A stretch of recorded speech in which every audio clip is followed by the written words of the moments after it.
ምድራችንን አናውቃትም በሁለት ምክንያቶች። አንድም ሁሉንም የዓለማችን ክፍል እየዞሩ የማየት እድሉ ስለሌለን፣ ሁለተኛው ብንሄድም በአንዳንድ የዓለማችን ክፍል የምናይ የምንሰማው ነገር ከመረዳት አቅማችን በላይ በመሆኑ ብሩህ አእምሮ ያላቸው በሳይንስ የመጠቁ በቴክኖሎጂ የተራቀቁት ሳይንቲስቶችም ቢሆኑ ቢያንስ እስከ ዛሬ አብረውን አጀብ ከማለት ውጪ አማራጭ አላገኙም። በዛሬው ጉዟችን ከሳይንስ አቅም በላይ የሆኑትን የምድራችንን ታላላቅ የተፈጥሮ ሚስጥራት አንድ ባንድ እነግራችኋለን።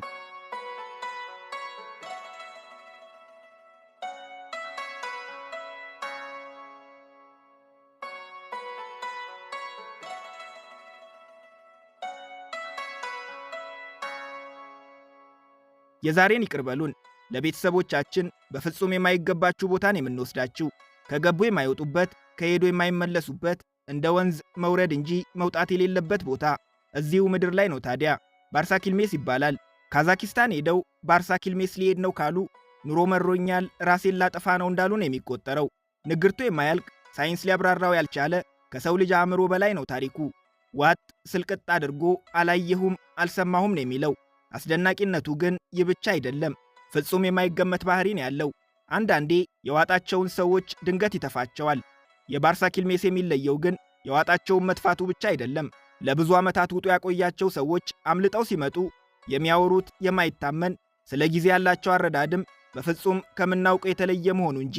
ብዙ ዓመታት ቆይቶ የመጡ ሰዎች ይህን ያህል ዓመታት የት ነበራችሁ ሲባሉ ስለምን ዓመት ነው የምታወሩት? ለቀናት ብቻ ነው የቆየውስ ሲሉ መልሰው ያፈጣሉ።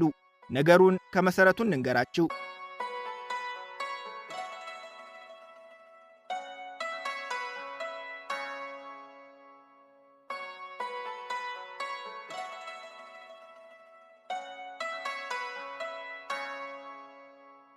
ካዛኪስታን በምትባል የ20 ሚሊዮን ዜጎች አገር ባርሳኪልሜስ የሚባል ቦታ አለ።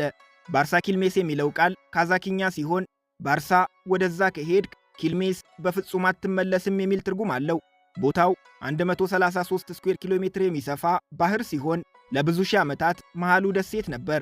የባህሩን ዙሪያ አብዛኞቹ የአካባቢው ሰዎች በቅርብ ርቀት ያውቁታል። በባህሩ መሃል የሚገኘውን ደሴት ግን በነፍሳቸው የተወራረዱ ጥቂቶች ካልሆኑ አብዛኞቹ የአካባቢው ነዋሪዎች ድርሽ ብለውበትም አያውቁ። ባህሩን ከደፈሩ ጥቂት ጀብደኞች መካከል የተወሰኑትን አስደናቂ ታሪኮች እነሆ። በአንድ ወቅት ካዛኪስታን በድርቅ ተመታች። በአካባቢው የሚገኘው ሳር በሙሉ ደረቀ። ገበሬዎች ከብቶቻቸውን እየነዱ ለምለም ሳር ወደ ነበረው የባህሩ ዳርቻ መጡ።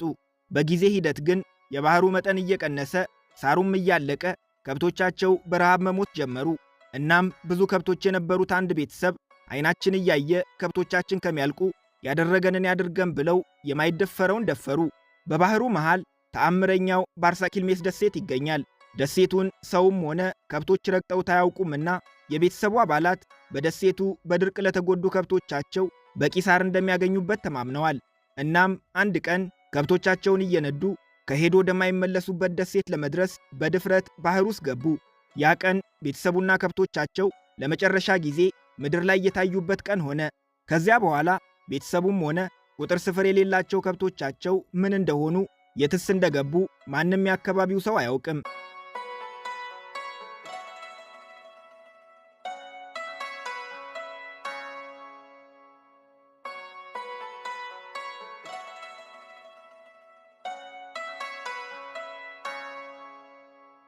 ባርሳኪልሜስ አይገመትም።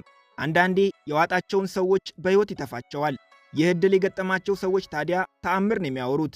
ወደ ደሴቷ ከገቡ በኋላ የቆዳቸው ቀለም ወደ ሰማያዊነት ተቀይሮ እንደነበር፣ እዛ ያዩአቸው ሰዎችም ተመሳሳይ ሰማያዊ የቆዳ ቀለም እንዳላቸው፣ በስፍራው መግለጽም ሆነ መረዳት ያልቻሉት ውስብስብ ቴክኖሎጂ እንደሚገኝ፣ በየዕለቱ ከየት እንደሚመጡ የማያውቋቸውን ትኩስ የቀብር ስፍራዎች እንደሚያዩ ይናገራሉ። ችግሩ ግን ያዩትን የሰሟቸውም የሰሙትን ሲያወሩ ለሌላው ሰው ከአእምሮ በላይ ነው የሚሆነው። ሄጄ ላረጋግጣ ይባል ነገር ነፍስ ነው አሉ የሚነጥቀው። ይሁን ያዩትን ሁሉ እንመናቸው። ነገር ግን ይህንን ታሪክ የሚነግሩን ሰዎች ማንም ከማይመለስበት ባርሳኪልሜስ እንዴት ተመለሱ የሚለው ሌላው መልስ የሚፈልግ ጥያቄ ነው። ለዚህ የሚሆን አንድ አስደናቂ ታሪክ እንንገራችሁ።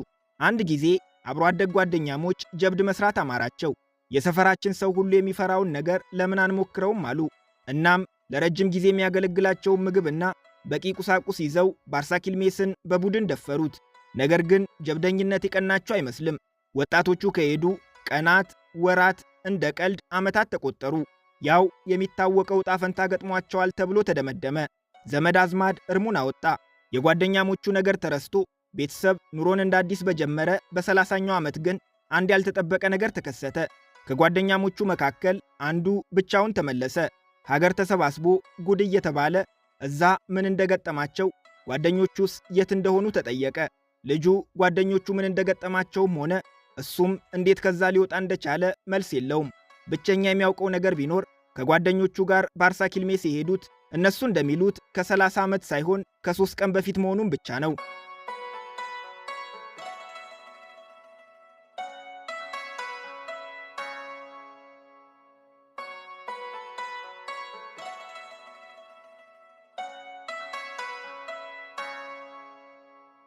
ባርሳ ኪልሜስ ካዛኪስታን ውስጥ ለብዙ ሺህ ዓመታት የሚታወቅ ሀገር ምድሩ የሚፈራው ቦታ ቢሆንም ታሪኩ ለመጀመሪያ ጊዜ የተዘገበው ግን እንደ አውሮፓውያን አቆጣጠር በ1848 ወይም ከዛሬ 277 ዓመታት በፊት ነበር። በ1990ዎቹ አንድ የሳይንስ መጽሔት ስለ ቦታው በዝርዝር ከጻፈ በኋላ ደግሞ በመላው ዓለም ዝነኛ ለመሆን በቃ። ባርሳ ኪልሜስ ፍጹም ተቀያያሪ ባህር ያለው ዛሬ ላይ ደሴት አይደለም። በደሴቱ ዙሪያ የሚገኘው 133 ስኩዌር ኪሎ ሜትር ይሸፍን የነበረው ባህር ከደረቀ ዓመታት ተቆጠሩ። ባህሩ የነበረበት ስፍራ ከፊሉ በፍጹም በማይጠበቅ መልኩ የሰው ልጅ የማይቋቋመው ጭው ያለ በረሃ፣ ከፊሉ በጨው የተሸፈነ አካባቢ ሆኗል። ዛሬ ላይ በአካባቢው የሚነፍሰው የበረሃ ንፋስና ከስፍራው የሚወጣው ጨረር ለሰው ልጅ ጤና አደገኛ በመሆኑ ሰዎች ወደዛ እንዲሄዱ አይመከርም። ወደ አካባቢው መቅረብ ከፈለጉ ግን ስፍራውን ለሚቆጣጠረው ባለስልጣን አሳውቀው ስለ አካባቢው ልዩ ዕውቀት ካለው ባለሙያና ከጥበቃ ጋር መሄድ ይችላሉ። ቀደም ሲል ከሰማችሁት ንግርት በተጨማሪ ወደ በረሃው ሲቃረቡ እጅግ አስፈሪ የእባብ የጊንጥና ሌሎችም ለሰው ልጅ ጤና አደገኛ የሆኑ ፍጥረታት በአካባቢው ስለሚገኙ ሰዎች ዛሬም ድረስ ሄደውበት አያውቁም። ሳይንቲስቶች ስለ ስፍራው ማብራሪያ የላቸውም። ለመጀመሪያ ጊዜ ስለ ባርሳ ኪልሜስ የዘገበው የሳይንስ መጽሔት የሶቪየት ኅብረት መሆኑን እየገለጹ የሶቪየቶች የፈጠራ ታሪክ ነው ከማለት ውጪ ማብራሪያ መስጠት አልቻሉም።